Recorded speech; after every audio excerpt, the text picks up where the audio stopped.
10th की trigonometry 8 chapter है, उसका इंट्रोडक्शन पढ़ेंगे, क्या है ट्रिग्नोमेट्री, इसका यूज़ क्या है, ये सब बेसिक चीज़ें पढ़ेंगे। बहुत से बच्चों को ये चैप्टर कठिन लगता है, बट कठिन चैप्टर नहीं, बहुत ईजी चैप्टर है। तो चलते हैं, इस चैप्टर को चालू करते हैं, देखते हैं क्या है। अब देखिए ट्रिग्नोमेट्री बेसिक होता क्या है, ये सब बताएंगे हम लोग इस चैप्टर में क्या है। देखिए ट्रिग्नोमेट्री का मतलब क्या है, सबसे पहले तो देखिए ट्री मतलब होता क्या है 3, गॉन मतलब साइड, और मैट्री मतलब मेजरमेंट।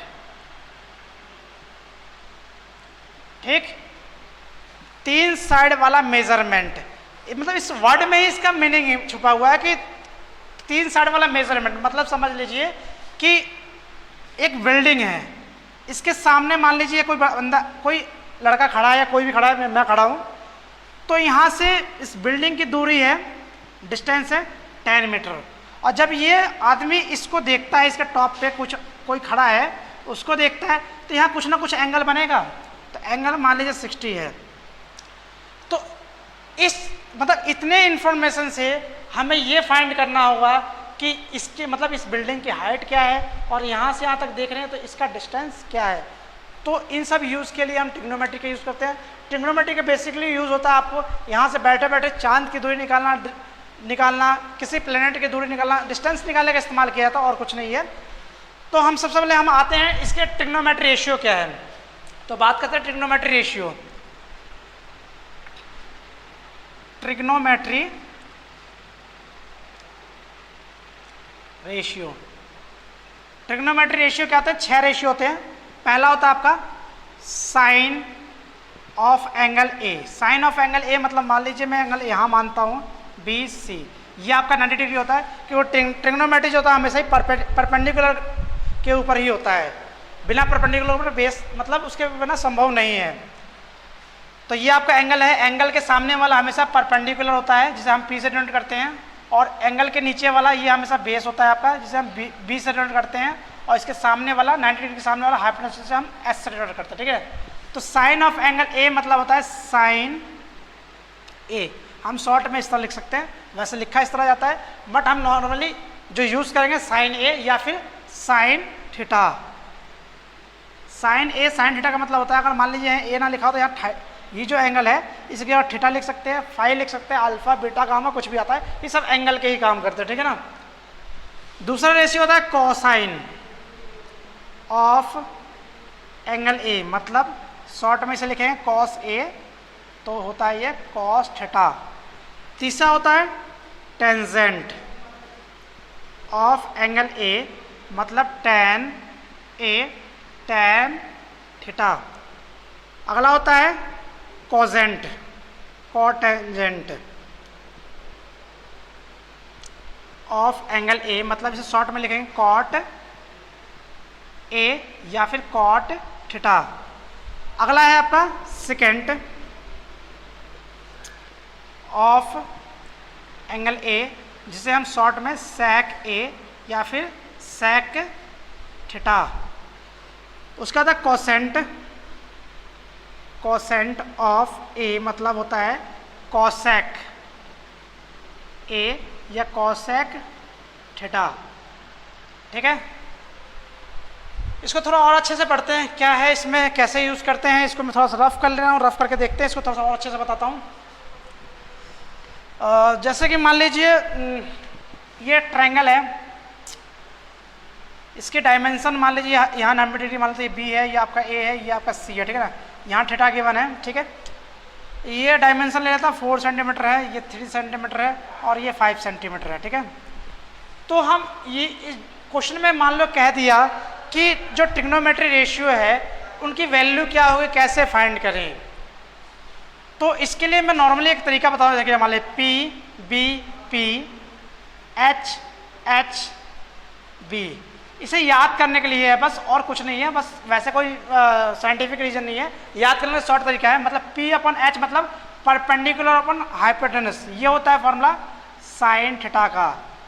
बेस अपन हाइपोटेनस मतलब कॉस थीटा का, ये टैन थीटा का, और टैन का उल्टा कॉट थीटा, कॉस का उल्टा मतलब hypotenuse upon base sec theta, और साइन का उल्टा कॉसेक थीटा कुछ इस तरह देखिए, sine theta is equal to perpendicular upon base hypotenuse, cos theta is equal to base upon hypotenuse, tan theta is equal to base upon perpendicular. ठीक है, अब देखिए यही करता हूँ। उसके बाद आता है tan का उल्टा क्या होता है, cot। तो cot थीटा क्या बनेगा, base upon perpendicular, base upon perpendicular. फिर आता है sec, sec क्या होता है, h अपॉन b, मतलब hypotenuse upon base, sec theta is equal to hypotenuse upon base. फिर आता है cosec थीटा, cosec होता है हाइपोटेनस अपॉन परपेंडिकुलर। तो इनकी वैल्यू फाइंड कर सकते हैं इस तरह हम लोग, समझ में आया। अब देखिए बेस अपन हाइपोटेनस, बेस कितना है 3, हाइपोटेनस 5, तो 3/5। क्लियर, बेस अपन हाइपोटेनस, तो बेस कितना है 4, ये 5, तो 4/5। इसमें है परपेंडिकुलर अपन हाइपोटेनस, इसमें है बेस अपन हाइपोटेनस। अब 10 है perpendicular upon base, perpendicular 3, base आपका 4, तो 3/4। कॉट किसका, tan का उल्टा होता है, तो tan का लिख सकते हैं बेस, tan का उल्टा 4/3। sec cos का उल्टा तो 5/4, और cosec sin का उल्टा तो 5/3। क्लियर है। इसको थोड़ा और अच्छे से एक्सप्लेन करता हूँ, देखते हैं इसके और अच्छे से एक्सप्लेन किस तरह समझ में आता है आप लोगों को। अगर कुछ समझ में ना आए तो आप कमेंट कीजिए, कमेंट में समझाएंगे आपको। जो टॉपिक पे आपको समझ में आए तो उस टॉपिक के लिए मैं अलग से वीडियो बनाऊंगा, तो और अच्छे से समझ में आएगा। तो आपको जो समझ में नहीं आता कमेंट करके बताइए, फ़ोन कर सकते हैं, ईमेल कर सकते हैं आप लोग। तो देखते हैं क्या है। जैसे कि मान लीजिए ट्रायंगल है, ये मान लीजिए PQR है ट्रायंगल, ठीक है।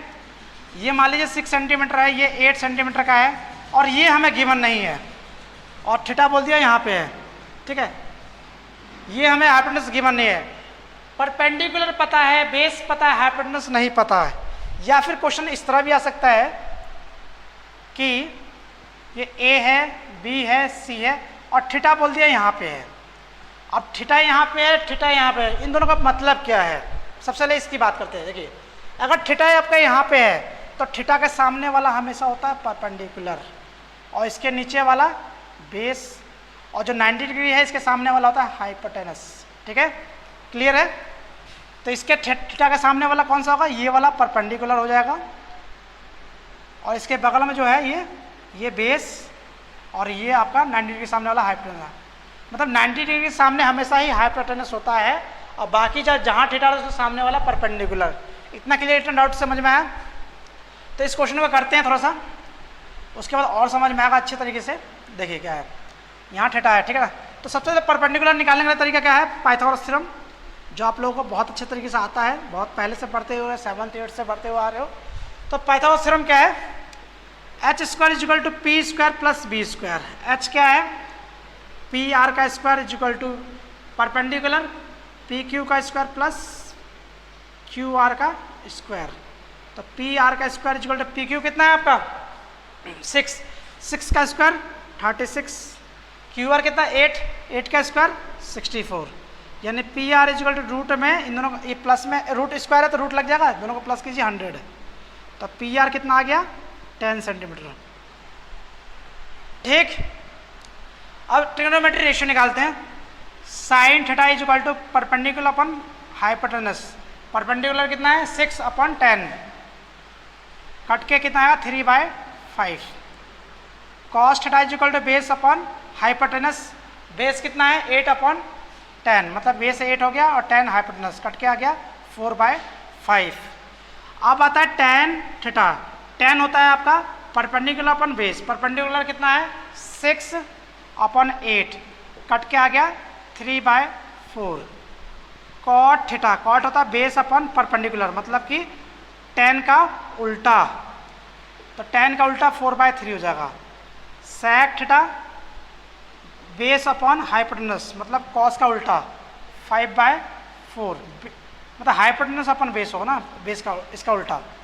और cosec थीटा क्या होगा h/p, साइन का उल्टा यानी 5/3। क्लियर है। इस क्वेश्चन को भी करेंगे तो वैसे ही होगा सेम आपका। देखिए जैसे कि मान लीजिए थीटा अगर यहाँ गिवन है तो ये परपेंडिकुलर हो गया, ये बेस हो गया, हाइपोटेनस हो गया। बस चेंज हो गया, डायमेंशन चेंज होगा, सॉल्यूशन आपको इसी तरह से करना है। उम्मीद करता हूँ ये आपको इंट्रोडक्शन समझ में आया हो ट्रिग्नोमेट्री के बारे में थोड़ा सा। और अगली वीडियो है आपकी 8.1 जो है एक्सरसाइज, वो अगली वीडियो देता हूँ। जब तक आप लोग घर पे रहिए, सेफ रहिए और सुरक्षित रहिए और देखते रहिए द स्टूडेंट्स एजुकेशन एकेडमी और पढ़ते रहिए ध्यान से। धन्यवाद।